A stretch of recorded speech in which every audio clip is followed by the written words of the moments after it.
हरीश राणा 13 साल के अपने संघर्षमय जीवन के सफ़र से निकलकर अंतिम सफ़र के लिए निकल चुके हैं। फिलहाल वो एम्स में एडमिट कर दिए गए हैं।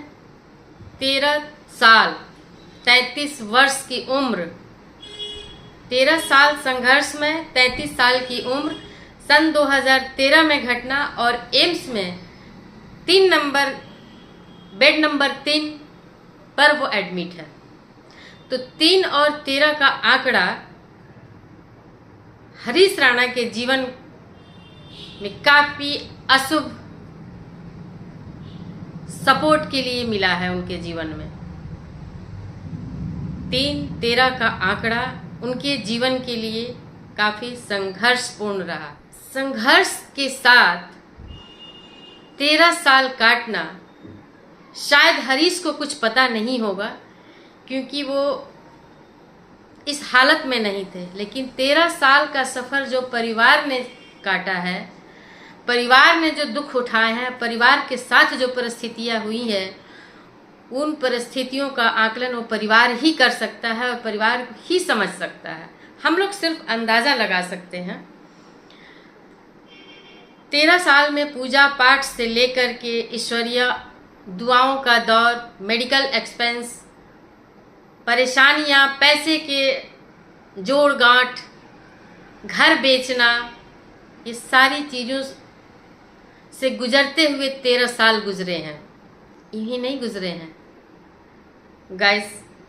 हादसा सन 2020 अगस्त 2013 को होता है चंडीगढ़ यूनिवर्सिटी में, पंजाब की चंडीगढ़ यूनिवर्सिटी में, जो कि गवर्नमेंट, सेंट्रल गवर्नमेंट और स्टेट गवर्नमेंट मिलकर के चलाती है। पर्सनल उसका कोई भी ओनरशिप नहीं है, जहाँ तक मेरी जानकारी में आई है बात। वहाँ से 4थी मंजिल से गिरते हैं वो, हरीश राणा गिर जाते हैं। मीडिया में बहुत सारे अफवाह कह लीजिए या सर्कुलेट हो रहा है न्यूज़ कि उनकी हत्या हुई है, किसी ने फेंक दिया है, ऐसा कहा जा रहा है। लेकिन कहीं भी पुलिस के जांच में ऐसी कोई चीज़ नहीं आई है, फौली दिखाया गया है। तो जब तक कोई सबूत ना हो, आकलन करना और आकलन पे उसको सत्य साबित करना भी ठीक नहीं है।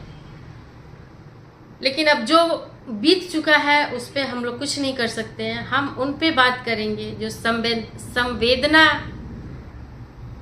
इस समय है हर किसी के दिल में, जो कि बाहर से देख रहे हैं। उनके दिल से पूछा जाए, उनके माता पिता से, जिन्होंने 13 साल अपने जीवन के अनमोल 13 साल अपने बेटे को दिया, और वो सारी चीज़ें कर चुके, वो हर एक कोशिश उन्होंने कर ली, जिससे उन्हें यहाँ तक उम्मीद थी कि कभी तो मेरा बेटा बोलेगा, लौट आएगा। लेकिन उनके 13 साल की तपस्या बेकार ही गई। उन्हें ईश्वर से भी विश्वास नहीं रहा, ईश्वर पे विश्वास नहीं रहा। उनका कहना है कि अगर ईश्वर ठीक नहीं कर सकता तो अपने पास बुला ले, उसे इस दोजख वाली जिंदगी, इस हालात से उसे मुक्त तो एटलीस्ट कर सकता है। ये उनका ईश्वर से शिकायत है। अब हम बात करेंगे कि आखिर इतनी शिकायत है, इतने साल उन्होंने निकाले, तो आखिर ऐसी क्या रीज़न थी है उनके, ऐसी क्या बीमारी है हरीश राणा को कि वो ठीक नहीं हो पाए। 13 साल की तपस्या, 13 साल की सेवा, केयरिंग, मेडिकल साइंस इतना आगे बढ़ चुका है।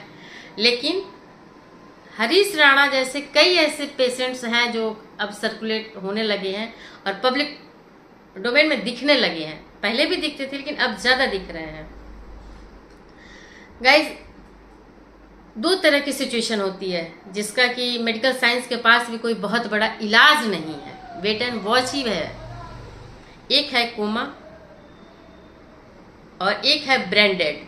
जो ब्रेनली डेड होते हैं उनकी रिकवरी ना के बराबर होती है। ना मतलब 100% कह सकते हैं, 99.99 है कि रिकवरी नहीं होती है।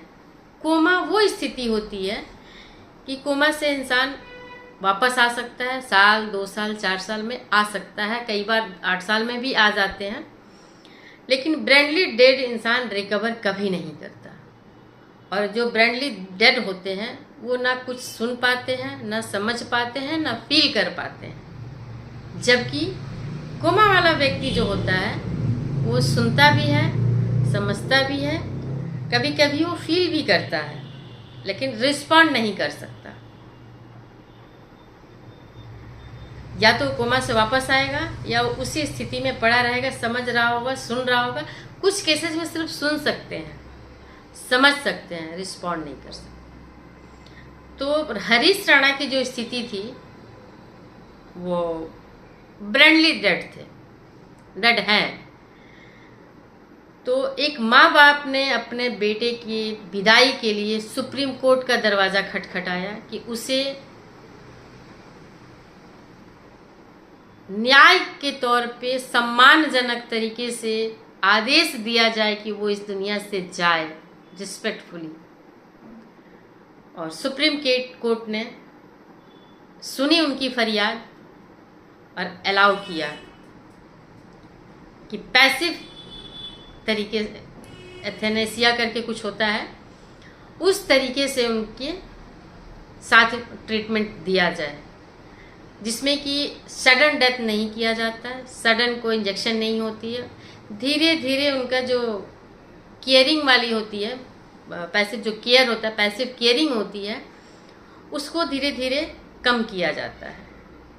साथ में जैसे कि उनके में ट्रिकोस्मी लगी है गले में, खाना जाने के लिए पेट में लगा है पाइप, यूरिन के लिए लगा है, इन्फेक्शन ना हो, सफाई होती रहती है, केयर होता रहता है। अब और जो खाना दिया जाता है पाइप के थ्रू, तो उसी में पानी बंद कर दिया जाता है, फिर कुछ दिन बाद कम करके खाना, फिर खाना भी बंद कर दिया जाता है। फिर जो यूरिन के लिए पाइप लगी है उस पाइप को भी निकाल दिया जाता है या छोड़ दिया जाता है। लाइफ सपोर्ट सिस्टम जिनका लगा होता है वो हटा दिया जाता है, लेकिन इनका लाइफ सिस्टम सपोर्ट नहीं था, ये नॉर्मली सांस ले रहे थे, तो सिर्फ सांस ले रहे थे। हरीश राणा के केस में ये चीज़ थी है कि सिर्फ सांस ले रहे थे, कोई एक्टिविटी नहीं थी, कोई थॉट नहीं था, कोई रिएक्शन नहीं था, कोई फील नहीं था। तो मेडिकल साइंस के इतना तरक्की के बाद भी दिल्ली एम्स में वो शिफ्ट कर दिए गए हैं 3 नंबर बेड में। धीरे धीरे उनके लाइफ सपोर्ट की जो सिस्टम है, जैसे कि खाना, पानी, यूरिन, सब मेडिसिन, तो उनको रिस्पेक्ट तरीके से मौत का मतलब ये है कि जो भी चीज़ें उनकी हटाई जा रही है उनसे, उन पे डॉक्टर्स की पूरी टीम लगी हुई है कि किस डॉक्टर को क्या करना है, कैसे करना है। धीरे धीरे चीज़ें हटाई जाएंगी, नोटिस किया जाएगा कि उन्हें कोई परेशानी ना हो। सिस्टम को हटाने के बाद अगर कुछ ऐसा पेन फील होता है या डॉक्टर साइंस समझ सकता हो अपने हिसाब से, तो उसको मेडिसिन दी जाएगी जिससे कि उन्हें पेन ना हो किसी भी तरह का। और धीरे धीरे उनका शरीर, जब पौष्टिकता नहीं मिलेगी, खाना पीना नहीं जाएगा बॉडी में, तो धीरे धीरे उनकी शरीर की ताकत कम होती जाएगी। तो जब शरीर की ताकत कम होगी तो सांसें अपने आप रुकने लगेंगी और एक समय आएगा कि वो इस दुनिया को छोड़ करके हरीश दूसरी दुनिया में आज़ाद हो जाएंगे। ब्रह्मा कुमारी की बहनों ने आकर के उन्हें यही कहा कि सबको माफ़ करते हुए और सबसे माफ़ी मांगते हुए उड़ जाओ, छोड़ो इस दुनिया और इस देह को, अब खुले आसमान में विचरण करो, मुक्त हो जाओ। तो गाइस, ये है एक 33 वर्षीय नवयुवक की कहानी जो युवावस्था में ही लाचार हुआ, माता पिता भी लाचार हुए, और आज जो समाज ये देख रहा है, आज उसे भी इस दर्द का एहसास जरूर हो रहा होगा कि ज़िंदगी कौन कौन से रंग दिखाती है, कौन से रूप दिखाती है, कोई नहीं जानता।